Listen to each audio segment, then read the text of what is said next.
இப்போ நம்ம பார்க்க போகிறோம் வகையீட்டுக்கான தியரியை பார்ப்போம். இந்த தியரி எப்படின்னா லிமிட்டில் உள்ள அதே கேஸ் தான் இங்கே. இப்படி வந்தால் நீங்கள் இப்படித்தான் செய்யணுன்ற ஒரு ரூல்ஸ் ஒன்று இந்த கால்குலேஷன்ற பாடத்தில் ஃபுல்லாக எங்கிருச்சு. சரியா? அப்போது நம்ம இந்த ரூல்ஸ் படி தான் செய்யணும். இப்படி வந்தால் இப்படி செய்யணும் அப்படின்ற ரூல்ஸ் படி தான் செய்யணும். ப்ளஸ்ட்டு இந்த தியரியை பார்ப்போம். இந்த தியரி என்ன சொல்லுதுன்னா, நீங்கள் ஒரு மாறிலி ஒன்றைக்கு இப்போ ரெண்டோ அல்லது ஒரு 3 அப்படி இல்லாட்டி ஒரு 4 இப்படி ஒரு மாறிலி ஒன்றைக்கு. சரியா? இந்த மாறிலியை நீங்கள் டிஎக்ஸ் குறித்து வகையிட்டீங்க. அப்படி வகையிட்டீங்கன்னா 0 விளையிட்டா. இப்போது இங்கே கே இருக்கிற இடத்த ஒரு 2 இருந்துச்சுன்னா இதை டிஎக்ஸ் குறித்து வகையிட்டீங்கன்னா 0. இந்த இடத்த ஒரு 20 இருந்துச்சு, இந்த டி20 டிஎக்ஸ் குறித்து வகையிட்டீங்கன்னா 0. இதான் இந்த தியரி சொல்லுது. அடுத்த தியரி என்ன சொல்லுதுன்னா, ஒரு மாறிலி ஒரு எக்ஸிலான சார்பும் இருந்துச்சு அப்படின்னா அதை டி குறித்து வகையிட்டீங்கன்னா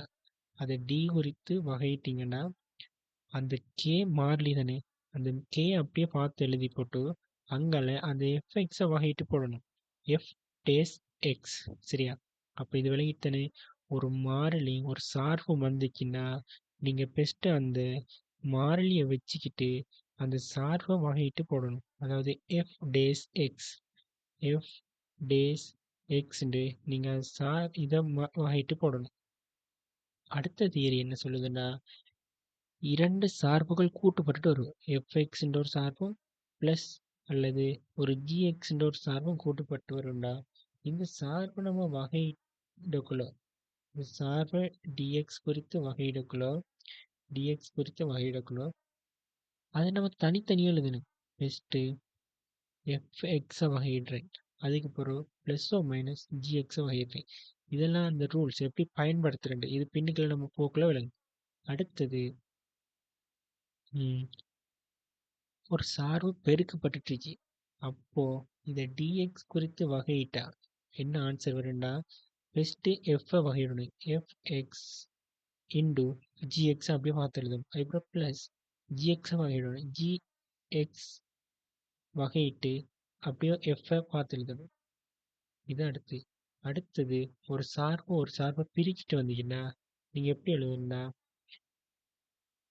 ஃபஸ்ட்டு அந்த கீழே இருக்க ஜி அதில் வர்க்கத்தை கீழே பார்த்து எழுதணும். அதுக்கு பிறகு இந்த ஜியை அப்படியே வச்சுக்கிட்டு மேலே உள்ள எஃப்எக்ஸை வகையிடணும். அதுக்கு பிறகு மைனஸ் எஃப்ஐ வச்சுக்கிட்டு ஜியை வகையிடணும். இதான் அதில் உள்ள மெயின் தியரி. விளங்கித்தானே? அடுத்தது பார்த்தோம்னா இந்த இது நம்ம இப்போது அப்ளை பண்ணி பார்ப்போம். பெஸ்ட் என்னது, 2 சார்பு பெருக்கிட்டு இதை எஃப்எக்ஸ்ன்னு வைப்போம், இதை ஜிஎக்ஸ்ன்னு வைப்போம். அப்போ என்ன நம்மளோட தியரி, எஃப்ஐ வச்சுக்கிட்டு ஜியை வகையிடணும் அல்லது ஜியை வச்சுக்கிட்டு எஃப்ஐ வகையிடணும். ப்ளஸ் ஜியை வச்சுக்கிட்டு எஃப் வகையிடுறேன். அதே இதை இங்கே பயன்படுத்த வரேன்.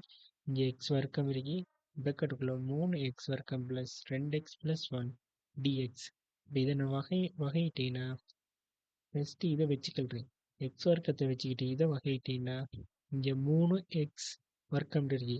அப்போ இந்த 2 முன்னுக்குள்ள வந்துச்சுன்னா 3 இன்டு எக்ஸ் ப்ளஸ் 2 அது மூடிட்டு, அடுத்து ப்ளஸ் 2x பிரக்கெட்டுக்குள்ள இந்த 2x என்னது, இந்த எக்ஸ் வர்க்கத்தை வகையிடுறேன்.